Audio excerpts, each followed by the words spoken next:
I was so fired up for my 60th birthday. I was in the best shape of my life and planning big things for the next decade. It is going to be my decade of expansion. So needless to say, I was not expecting the results from a simple vaginal ultrasound to lead to needing a D&C and then a diagnosis of endometrial intraepithelial neoplasia, EIN, which is a precancerous lesion of the endometrium associated with a 40% risk concurrent endometrial cancer at the time of a hysterectomy. Oh man, this was like one doctor appointment after the next doctor appointment. We're like, everything's gonna be okay. Well, maybe it's gonna be okay. Well, and I'm like, holy smokes. So they're like, you gotta get a full hysterectomy. So I went and saw a couple of doctors, and then I settled into the reality of the surgery and the potential health challenges. Now, if you're facing a surgery, especially this one, I'm doing this so that hopefully it can help you. Now, I've got to say, you got to talk to your doctor, of course. I can't give medical advice, but what I'm going to share with you is how I prepared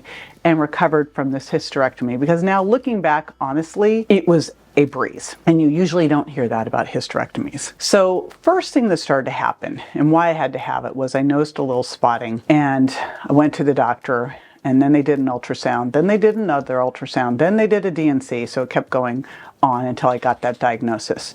And when we started to unpack, why would this happen? Why would I get this thickening? Honestly, no clue. I am adopted, and the one thing I do know about my birth mom is that she'd had a similar diagnosis, but that's all I'd known. And all I knew from that was that she got the diagnosis that she had uterine cancer, then she went off and meditated at Esalen, and then she was fine. So that's all I know. So who knows? But here's what I did to prepare. And what was actually amazing about all of this was I discovered the EIN diagnosis literally days before I was walking into a Dr. Joe Dispenza retreat with a bunch of my friends who were active meditators and also physicians. So I go to that Dr. Joe Dispenza retreat, and it was bizarre. It was a 4-day advanced follow-up, and it seemed like everything he talked about was the results that they were getting with uterine cancer. And so I'm thinking, well, one of them must have told him. And I was sitting with him at dinner the last night, and he goes, no, I didn't know. I go, you kept talking about all the research and how much the research of meditation was supporting getting a clear diagnosis of being fine with uterine cancer. And he goes, yeah, you're going to be fine. So then I did some healing circles through his group. So that was the first thing that I did, was I started to actively see myself healed, fine, and do some active meditation. And we'll put into the notes how you can get more involved with Dr. Joe Dispenza's work. But basically, I'm a big believer that thoughts create. So I just saw myself healed. I saw myself strong. I saw myself being able to do all the things I wanted to do for decades on. So that was the first thing, that mental preparation. And I cannot underscore how important that was. And I also set this up as a challenge. Now I blew my knee out when I was 17. So I've had to have a couple, like 5 major knee surgeries, complete with a knee replacement and a hip replacement because of all of that. So I've had my share of surgeries, and I always approach them as a physical challenge, and I get in the best shape possible for them. So that's what I did here too. I knew that what they told me is after you have a hysterectomy, you're not supposed to lift anything over 10 pounds for 6 weeks. I'll tell you how I handled that. So what I decided to do was get as strong as physically possible before, so that I wouldn't lose much.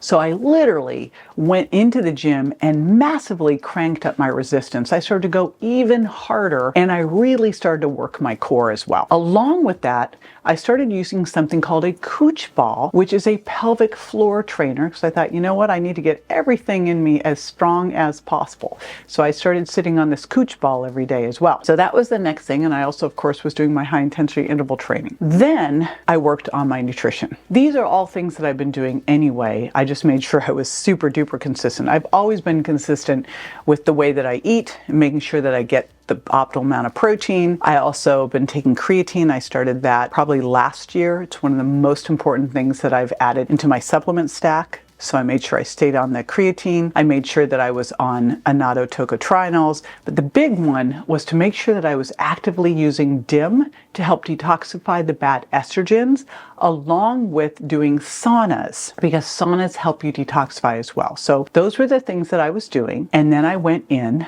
and did surgery. Okay, so the first 3 days after surgery, I will admit, I came home from surgery. I got home at about noon, and I actually had to be on a conference call. I told them I don't know if I'm going to be on it, but I was fine. I was on the conference call at 1:30. And the first 3 days, I took it pretty easy, but I made sure that I was getting up and moving because that was super important. I will tell you, those first 3 days, I was really tired. But the thing I didn't realize was going to happen, and I didn't hear about this until afterwards, maybe they don't want to tell you until afterwards because this was the hardest part, was that they pump you full of gas, and that gas takes a couple of months to really go away. And the first week or two are the worst. Now, he told me it was going to be problematic, but I didn't know it was going to be problematic that long, where you looked kind of like you swallowed a bowling ball. So that was not very fun the first couple days. So as I was going through the first couple days, what I did was make sure that I was getting what I needed nutritionally, but I was eating smaller meals. So I ate 4 meals instead of 3 and smaller because it was just tough because of the gas. What I made sure that I did was take essential amino acids, and I did that twice a day. So what I really wanted to make sure of is when you are on bed rest, you become more insulin resistant and you start losing muscle. So what I wanted to make sure is I was doing everything I could to aid healing and not lose muscle. So I took essential amino acids, I kept my creatine going, and I upped my protein. Normally I do 1 gram of protein per pound of body weight. I took it to 1.5 grams of protein, and I also made sure that I was doing my bone broth protein shake every day because I'm going to get the collagen in there from that as well. Bone broth protein is about 80% collagen. Twice a day, essential amino acids, 1.5 grams of protein per pound of target body weight. This is what I was doing. With one of those servings at least was a bone broth collagen blend. I also was getting in my creatine, 5 grams. I was using curcumin. Now I did this, I waited a couple days to start in on some of these things because these things can increase bleeding. So I gave myself a little bit of time first. And then I went into curcumin to help reduce inflammation and fish oil. But again, I didn't do those right away. I also used magnesium and vitamin C because you can get a little constipated from all this stuff, and some gas pills because it was really hurting. So that was what I did nutritionally. Now physically, here's some of the other things I did. I started doing red light, and I'm fortunate to have a Joov, Joov red light therapy unit at home. You can also use a little red light therapy unit because you can just put it straight over your abdomen. But I used red light every day to help reduce the inflammation and support healing. I was getting into the sauna so that I could detox out the anesthesia. I couldn't do a cold plunge because you can't get into a bath for 6 weeks, but I could do the sauna. So that was another thing that I was doing. And then I went back after a couple days and started doing the Coochball again. The big thing they tell you is that you can't lift over 10 pounds because they don't want you to tear the stitches. When I talked to the doctor about why I couldn't lift, what you couldn't do, he goes, I really don't want you to trigger what's called the Valsalva. So they don't want you using your deep abs. They don't want you straining so that you would tear these stitches that they put inside you. So what you can do instead is you can use something called blood flow restriction bands, which allow you to work out with much lighter weights, like 10 pounds, and still work your muscles and fatigue your muscles. Another thing you can do is electrical muscle stim. What I did was I used the TRX machine, and I just moved my body weight through movements to get started. And I made sure that I wasn't doing anything. I didn't use pain pills so I could feel it. And I wasn't doing anything that was making me like clench my abs and really work through here. But I just did simple body weight movement. And then I did walking and my different cardio at home. I have a Peloton bike and I have a Stairmaster because he said any of the cardio stuff was fun. So I made sure I kept moving because one of the things that can happen with bed rest is that in just a week, you can become insulin resistant. Right? That is where your insulin's higher than it should be, and that basically is going to make it very hard for your body to burn fat, and you start to lose muscle. So I wanted to make sure none of that happened to me. And so again, a lot of body weight exercise, and I will tell you that I was out riding bikes and walking within 3 weeks outside, doing a lot of cardio. I didn't find any issues with that, and doing a lot of work with body weight and gradually increasing the weights, making sure I wasn't using my abs.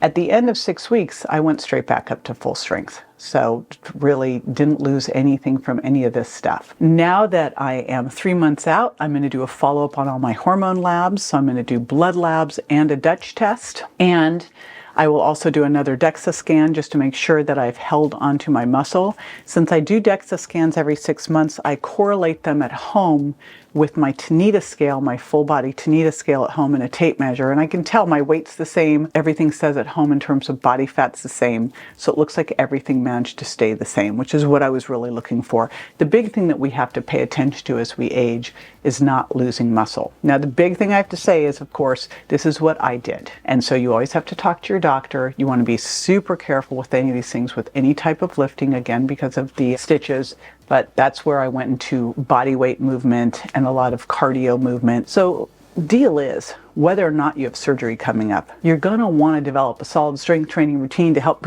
you better prepare and recover from life's challenges, because you never know when something's going to happen, whether you're going to have an operation or an illness or an injury. You want to go in as strong as possible, right? So if you start making fitness a regular part of your routine right now, that future self is going to be so thankful. And to make it simple for you, I walk you through my resistance training routine in this next video. And you're going to want to make sure that you download the free cheat sheet that has all my home gym essentials, plus an 8-week workout plan designed for women over 40. And that's at jjvirgin.com/power.